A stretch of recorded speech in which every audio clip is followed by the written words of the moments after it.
Welcome and good evening to the Brief on Grief. I am your host, Walter Sanderson. So glad that you all could join us on this evening. On this episode of the Brief on Grief, I would like to talk and deal with the topic of handling grief. I'd like to start with a few questions to each and every one of you on this evening, and that is simply this. How was grief handled in your family? How did you see your parents go through grief? How did you see other people in your family deal with grief? What beliefs did you take away from that of how you should grieve? What things did you incorporate into your grieving process of how it should be done from the culture around you? How many myths have many of us heard in our lifetime simply about how we should handle our grief? Well, maybe you haven't heard some of them. Well, let me share a few with you. The first one is it's not okay for you to cry, that you should shed your tears in isolation, that you should shed your grief and deal with your grief when you are alone. That is one great myth that is not always helpful for those.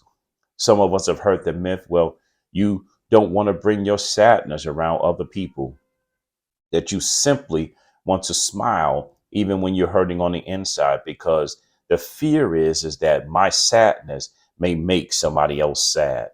How many of us have heard simply this phrase, you need to be strong. You need to be strong for your children. You need to be strong for your wife. You need to be strong for somebody else. And I'm here to be the first to tell you, you do not. You do not have to be strong for anybody else. What you have to do is learn how to be strong and help yourself when you grieve. Some of us have heard the myth that you simply replace the loss.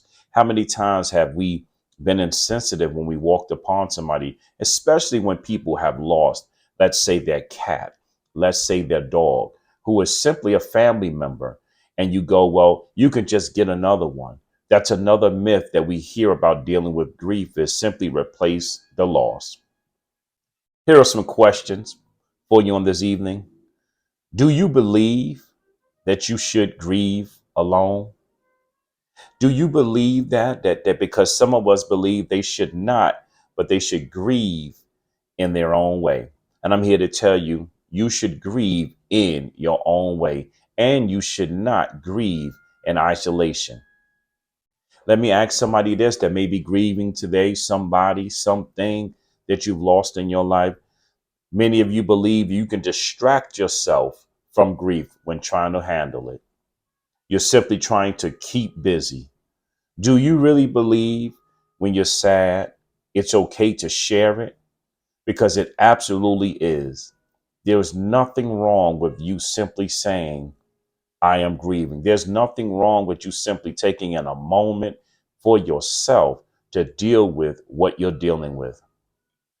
But I'm here to tell you that when you want to deal with your grief, everybody can handle your grief. Everybody can handle your sadness.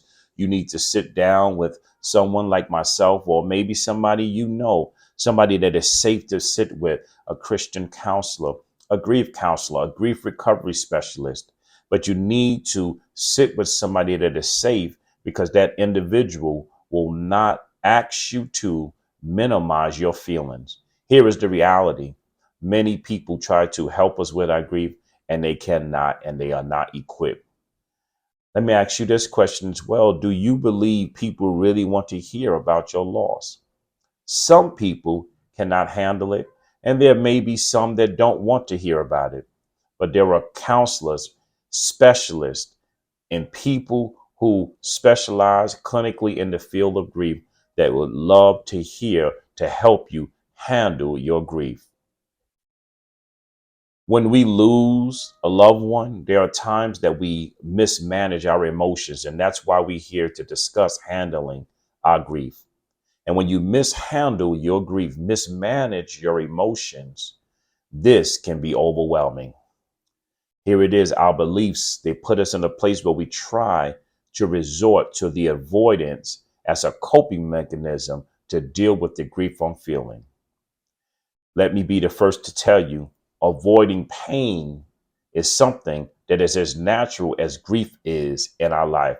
Nobody likes to be in pain, so a lot of times we just try to avoid it.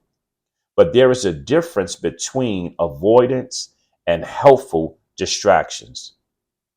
There are two types of avoidance. There is what we call maladaptive avoidance and what we call adaptive avoidance. Let me deal with the first. In maladaptive avoidance, you and I have no intention of facing our loss. And when we are in that place where we're trying to keep busy, just trying to distract ourselves, and we have no intention of facing our loss, the avoidance makes us more vulnerable to the unforeseen triggers of grief and the reminders of that loved one, our mom, our dad, our grandparent, our sibling, that job. It makes us more vulnerable to the unforeseen triggers and reminders of the thing that we are grieving.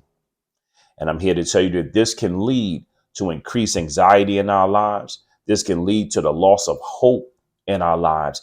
And this can lead to depression, whether it's situational or clinical. And so you want to make sure while you're trying to and dealing and going through your grieving process that you don't find yourself in the maladaptive avoidance stage.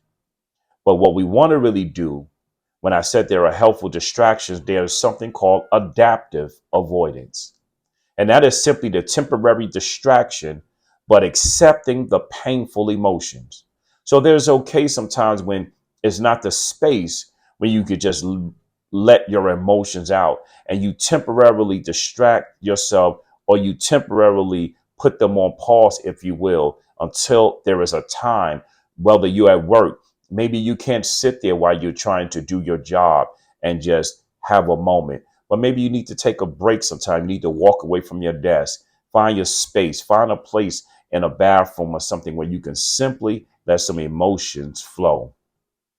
Here it is in short: when possible, try not to be overwhelmed by your emotions of grief.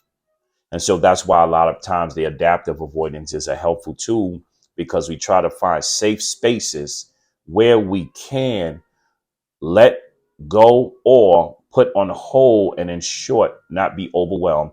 And sometimes that takes time. And that's why going back to work, unless you have to, sometimes it's okay to take an extended period of time to deal with your loss, because you find a way to put yourself in a place of adaptive avoidance.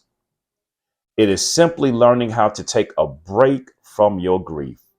That sometimes that's what we want to do when handling our grief. I am so glad and thankful that you all tuned in for this episode of the Brief on Grief, where we spoke about handling our grief. Thank you for tuning in and watching. Please share and subscribe. And remember, we all know somebody that is grieving, and that somebody may be you. Have a wonderful evening, and I'll see you next time on the Brief on Grief.